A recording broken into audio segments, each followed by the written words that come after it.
we have an image of Joshua Orpin as Superboy from Titans in his actual Superboy outfit. Thomas Polito with Geeks Worldwide posted this image on Twitter. And yeah, he looks just like, Superboy looks in his most popular costume look in the comics. And also, that's what he wore in Young Justice, right? I don't watch Young Justice, which surprises a lot of people since I'm such a big DC fan.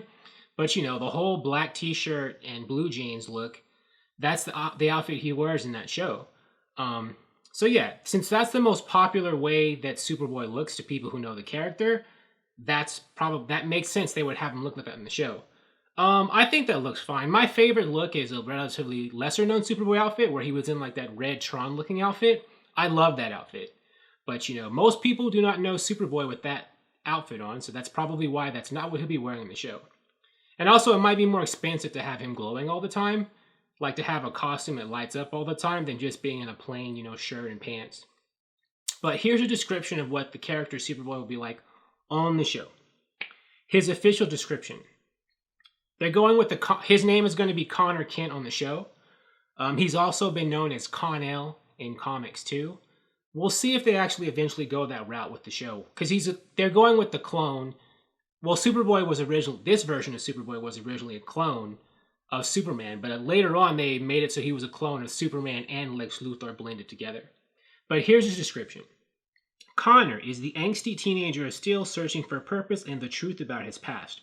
While looking for answers, he crashes into the world of the Titans, where he finds an unlikely home and surrogate family, as well as revelations that carry more complications than he ever bargained for.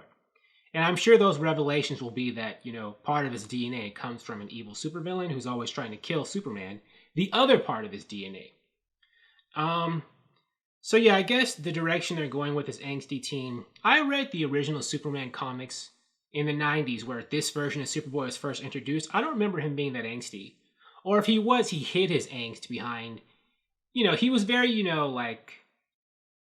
carefree, and he wasn't like upbeat, like he never felt bad, but he was very social and liked to party and stuff.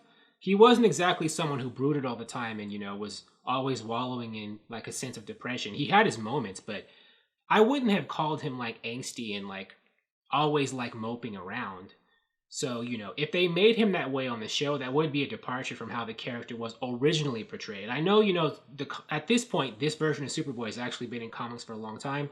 He has been at times very angsty and sad, especially in more recent years. But originally, he wasn't exactly like that. Like, he definitely had bad times and bad emotions, but he didn't exactly let them get him down. He would always be out there, partying, mingling with people. So, it'll be interesting to see, what kind of personality he has on the show. I don't watch Young Justice, like I said, so I don't know. How is Superboy like on the show? Is he kind of like angsty and dramatic on the show, on that cartoon? So I guess, if he is, and I guess and since so many people watch Young Justice who don't read the comics, I guess, that's how Superboy is to them, the way he is on Young Justice. So, if the show is taking inspiration from that, a lot of people will think, well, that's the real Superboy. That's how he should really be portrayed. And since I don't watch Young Justice, I would have no idea about that. But, I think it's a good look. I mean, it's very comics appropriate, and it'll probably work on the screen. Thank you for watching. If you like this video, please like it on YouTube and subscribe to the channel because I appreciate your viewership, and I'll talk to you soon. Bye.